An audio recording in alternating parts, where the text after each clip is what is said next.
This time we're dialing into one specific line that's worthy of attention, and that's Mythic Legion All-Stars 5. Throw them on screen and talk about it for 2 seconds, whether we're getting it or not. But I have the whole wave. I love it. Let's do it.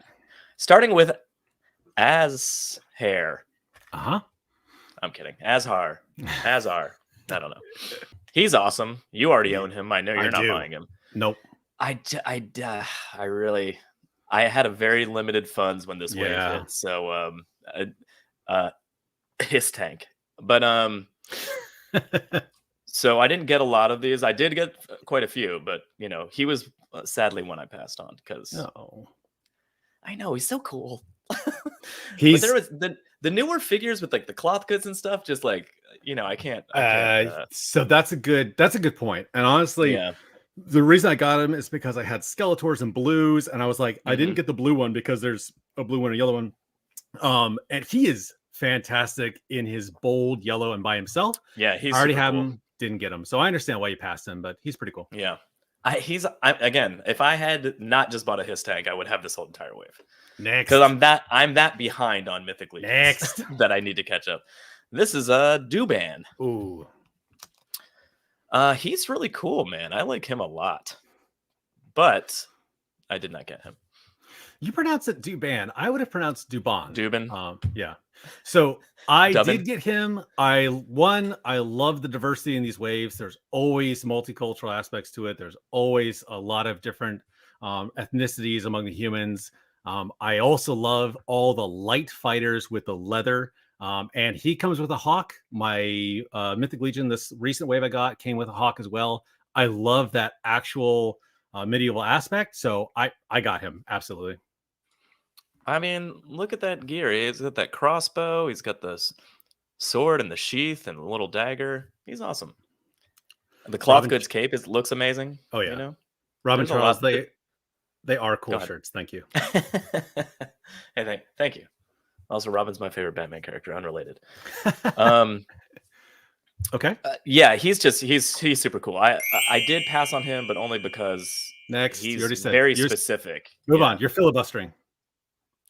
Filibustering. Lady Alvarona. She's awesome. The wicked axe she's got there, that long battle axe and that curved sword. Definitely. So I bought her for sure. Alvarona. Yeah, so that's a typical axe that's come with the elves and the vampires and the dark elves before too. It is cool, and I like the scimitar blade. I definitely got her. She's a cool female knight that's got like the red eyes. Yeah, absolutely. Something going on. I mean, I think in her biography, not that we care about that, she's evil, but not that they're doing a bad job. That they're awesome. We just like to make up our own stories, but like. I mainly got her because I try to grab a lot of female figures because I have a daughter that is already playing with toys with me. But like as she gets older, I'm gonna be like, look at this cool toy. And you want? So I want her to have some like, unfortunately, there's just not a ton of female representation in toys. There is better nowadays, but I say that it was hard for a while. This line does a great job of that. So I 100% agree, but that's why I want more of them. So like I always gravitate towards the females for this toy line. Okatos. Okay. Oh man, look at him. Just spectacular. Blue skin. Obviously, this is one of their Masters of the Universe look-alike figures. Homage. Yeah. And Web Store. Web Store is one of my favorite figures from when I was a kid, so I immediately purchased this guy. I mean, blue skeleton body with like 6 arms and a crazy vampire head with extra eyes. I'm in 100%. Yeah, I'm the same, man. And I just got the first multi-arm adapter in the Alithia wave. I really like it. The extra arms, it just adds to Alithia herself, so that's really cool. I was wondering about that. So it works well. Yeah, they're great, and they're swappable too. After you put a little warm water and work those shoulders up. But yeah, they're swappable. Yes, Webster's one of my favorites, and he's actually one of Finn's favorites, and he uses them as a good guy all the time. And it's because he wants to play with the rope gimmick in his back. So I'm curious to see if he applies that same love to a static character. But to that. Well, I mean, he does come with the mace on a rope, but I mean, that's not something he can climb with. No, but but the idea is there sort of. Yeah. I like it. It's awesome. So I did pick that one up. Yeah, a no-brainer, Joe. No-brainer. Yeah, that's a no-brainer. No-brainer. No bears, no-brainer. We really need a no-brainer. Yeah. All right, what you got? Next is Zylurnian Guard. You'll get it. You'll get there. Hi, Steven. He's pretty awesome. He's just a generic knight guy. So I went with this one instead of the hawk guy. So I got him. Oh yeah. I got 2 of these dudes because you can never have enough troop builders, and the boys really lean into what do we call our forest alliance or our forest faction, and these guys he's definitely leaning that direction. Yeah, but also the dynamic, he can flex to just a regular guard too. You know what I mean? I can have him be in the forest, or I can be like, no, he's just a foot soldier. So swap out the deer head shield and give him something else, and he's immediately a regular troop. Yeah. Also, he does conveniently come with 2 different skin toned heads. So they did that with the elves. They had a full helm, a light skin, a green skin, and then a black skin as well. And I love that because you can swap them out, and like a troop builder becomes more dynamic, just popping the heads off. 100%. With these figures, like for instance, I only have 2 of those little goblins, but I immediately was like, oh, thanks for 2 heads, because now I have 2 different figures. Exactly. Yeah, great. And same thing with the guards. Now I don't have clones. I have this guy and that guy, and they are wearing uniformity, but it's clearly a different person. So yeah, hands this down. wave being an all-star wave, and since you just unboxed Alethea, like, how do you feel about these like all-star waves? Like, do you look at it as like a second chance to grab something you missed, or do you look at it as like, oh, these are cool new ones that I don't have to get the whole wave, so it's not as like wallet crunching? Yeah, no, that's a great question. It makes me feel warm and tender, but also extremely anxious, because Mythic Legions just are a flash in the pan buy, right? You pass them once for $35, $40, whatever it is, and they're $200, $300 later on. So I get this high anxiety when I see All-Stars coming out. For instance, the wave closed pre-orders, and most of these figures were $37 a pop, and then they're on Big Bag Toy Store already, and you can get them, but they're like $55, I think. Absolutely. I'm not sure 100%, and that's probably the lowest, $20 more already. And that's the lowest you'll see them. Go to eBay or anything else, and they're getting skyrocketed. So I don't pay close enough attention. I should, because I don't budget well enough for the all-star ones. I anticipate the big ones like Alethea coming, or Cosmic Legions. Those little guys I miss, or the mini waves. I missed the Frostborn wave, or whichever one that was, and I have massive regrets. Like, big regrets. No regrets. They were so good. So this one, though, it's not just a rebranding of the old figures, which I love that companies do. I love the Four Horsemen. Like, hey, you want Otho? You want Scaphoid? You want these classics? Here they are again. And that gives people a chance to get them if they missed out on the wave way back in 2010, when it Kickstarter first came out. So I love that they do that. But it gives me a little anxiety, because I'm like, I didn't anticipate this in my budget, And when I feel like this wave had enough new in it. That's the problem, though. It didn't almost feel like an all-star wave. Like, if these were all reissues, I would have been like, oh, fantastic, I can grab a bunch of the ones that I missed. But like, there was enough new here that I was like, I need all of these. That's why I said it gave me some anxiety, because if it had just been a reissue, I'm like, I'm good. I don't need reissues. Maybe I would have gotten one if it was like a skeleton or something. But the fact that they were new, I was like, oh, this isn't an all-star. This is a mini wave. So it is kind of a mini wave. They snuck in some with Azar and stuff. Like, they snuck in some older ones, but like, pretty much a new wave. I'm pretty sure he's the only one. So yeah. Show me what next up is Swig. Definitely bought this guy. We've discussed this before, but I'm like your youngest son, and I'm very partial to the little sidekick miniature characters. I don't know. I love the little guys running around. They're and come on, Goblin Spellcaster looks spectacular. He doesn't come with a ton of accessories, but he's got cloth goods around his waist, and he just looks awesome. And I already have 2 goblins already, so like, absolutely want another one. But yeah, he's awesome. I grabbed him. So first of all, we did a poll for the first time on the YouTubes. So guys, go ahead and make some comments on that and adjust it. We're trying something out. It's trying to see, hey, what do you want us to focus on next? Honestly, Joe and I have been kind of circling around, being like, we should do this, we should do this. So help us decide, let us know, give us that feedback, and I think that's what we'll do next time. So Swig, a no-brainer. No brainer. Not only is he a goblin, not only is he in that resplendent purple, but he's an alchemist. Like, I love that they added that class to that race within here. So having an alchemist goblin, like, what mischief is he up to? So yeah, I got him, and when I showed Tristan, so Finn loves little guys, but Tristan loves sorcerers and science, and alchemy kind of bridges that. So that was an easy one for us. So yeah, we got it. The detailing in his costume, like the shoulder pauldrons and the belts all over his waist, and underneath that the cloth goods, and even his staff is like crooked and interesting. And I'm like, this is a pretty solid figure right there. Yeah, you just described all Mythic Legions ever. So that's right, Steven. It's immune to cheaters like you. Thank you. It won't let me vote twice. Get out of here, Steven. Xenothon, obviously Stratos from another Motu Classics. I mean, Masters of the Universe nod.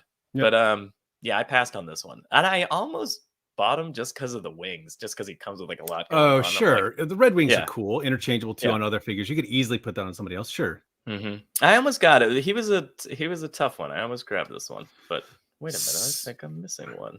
I am missing one. How's that possible? Well, I'll bring it up right now while we're talking about this horse. Wait, I didn't get to talk about the last one.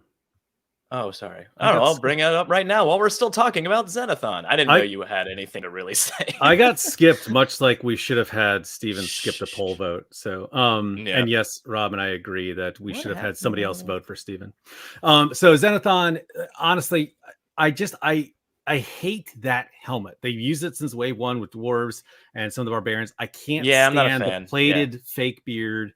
But it is a great nod to the goggles of Stratos. I got it. But honestly, I'm not a huge fan of Stratos either. And the gray on this is so plain. But when I if there saw had been some like variation in his, you had your chance when they when no, I'm just kidding. No, you nailed it. I was just about to say the solid gray made me just, I don't know, like I know what they're doing, but they mimic something that wasn't great. I guess it's almost like if they did Zoltar or the red Zodiac. He's so blah anyways. That's true. But you know what? For those, like if they had continued that tan skin on his face, like in other patches on his body, like on his chest or something, like that would have been a little bit, like at least a little bit of like, oh, okay. Yeah, now, I get it. I do like that repainted gray Beastman head, though. I really like that. But you're right. If they had taken some of that flesh tone, like put it in his armpits or his stomach or something like that, sort of like a gorilla has, that would be that would break up that solid gray mass. But no, he was a pass for me too, man. Yeah, this is the one I missed. Romulus. He's a straight old one, right? Remulus's brother. Anyway. Yeah, I passed on this one. I could only afford after the his tag to get a few, like basically 4 or 5 of these. So like this was like an easy, like, it's just a random barbarian gladiator guy. Like I don't need this, But maybe if he'd come with an extra head or something, it would have been more tempting. Yes, okay, that's fair. Given a budget, I understand that response, but it is both ignorant and stupid. He is awesome. The gladiator. So one of my favorite Mythic Legions is from Wave 1, and I can't remember his name. I think it starts with a V. It's the gladiator, and he's in like a red and gold, and they are so cool to have those guys among the knights and barbarians and orcs. It's so cool. I love the gladiator influence because it's a stark contrast to medieval. It's just a nice blend in there, and I love that block combination with the golden there. But I also passed on him. Yeah, all right. Wait, do you have him at all? No, I think he is a reissue, but I have enough gladiators that just like you, I have enough. So I was like, I'm good. So have they done a Fisto fake version of Fisto yet? Because this is an obvious body for that. You know what? Honestly, I think they did, and I can't remember specifically. Anyone who is into the Mythic Legions lines too, like jump in please and let me know. I'm pretty sure, but my brain is also blurring together customs as well. So let us know. All right, who's next? Boreas. Oh, he's so boring. I mean, this is a really cool horse. I didn't buy it, but you know, I don't have enough Mythic Legions to be like, I need horses yet, and I will probably regret that at some point. But I think you have just enough that one should have a horse, much like The Witcher, right? Like iconic, one of yours should have a horse. One of them should have a horse. Yeah. You know, I have a lot of mounts lying around from different lines, from either Motu Classics or Lord of the Rings. Like the Lord of the Rings mounts work pretty well if you squint really hard while they're on them. Some of the Lord of the Rings ones I gave to you. Yeah, I know, you're a good friend. And I did just get the Moose and the Skeletor horse in the Alithia wave. So honestly, when it came to budgeting, I was like, I'm good on another horse mount. I don't need a full suite of cavalry on my battlefield. So I did pass on him too. Okay. And last but not least, if you love making these figures into other figures, is the head pack that came out with this wave. I also did not buy this, although that goblin head was very tempting. But there wasn't enough here for me to be like, yeah, I need this, you know? I love that they did this. I love that it's awesome. this. And that goblin head, I got it with the small demon wave that came out, like some paladins and demons. It's fantastic. The tongue can unplug. The screaming vampire, great, because I have a bunch of vampires. The female head, great. But honestly, I hesitated on the trigger of this because of the panther. That buck being able to be put on there almost made me get this. Like the rest were kind of passed for me, but that one almost made me get it. And Steven, everyone is technically half centaur. But he's half man, half horse. No, he's just full man. But no, I passed on that one to you, man. Yeah, I thought about getting this. I was trying to justify why I would get it for the few heads that I wanted, I guess. And I was like, well, maybe the panther head could be like somebody has a superpower. They can like change it into a cat or something. And I was like, I wouldn't use it all the time, maybe, or something. Well, I showed my sons. I have one of the minotaurs. Kind of thinking about it, but I showed my sons, you know, that the upper animal piece slides onto the existing buck. Yeah. And as long as you're able to make a body that blends kind of well, like my minotaur blends really well, but we put that minotaur on top of a orc and I was like, this looks horrible, right? So it is somewhat limited. And if you don't have a lot of figures, like what's that red head going to go onto, right? Like you could probably put a vampire head on anyone, but if your collection isn't deep, that is an easy pass. If you have a lot of characters, that's a no-brainer. Well, that dwarf head would have been valuable for like anyone that got the dwarf builder, because I think that just came with one of those helmets with the plated beard, you know, for instance. So you're like, oh, now I have a head for him. Like, but smart. I don't have any of the dwarves. I don't know. There's just little things like as you said, if my line was deeper, I probably would have bought it. You know, passed on that. But anyway, you chose wisely. Wave 5 of All Stars of Mythic Legions. Yeah. Hey, if you guys are watching this afterwards, let us know what you got if you're a Mythic Legions fan from this line. I'm really curious. I always see people either go all in or crying that they missed it. So I never see the happy medium of I got 2. Like that's it. Yeah. So cool. Hey, well, that was Whatcha Getting its news, sort of.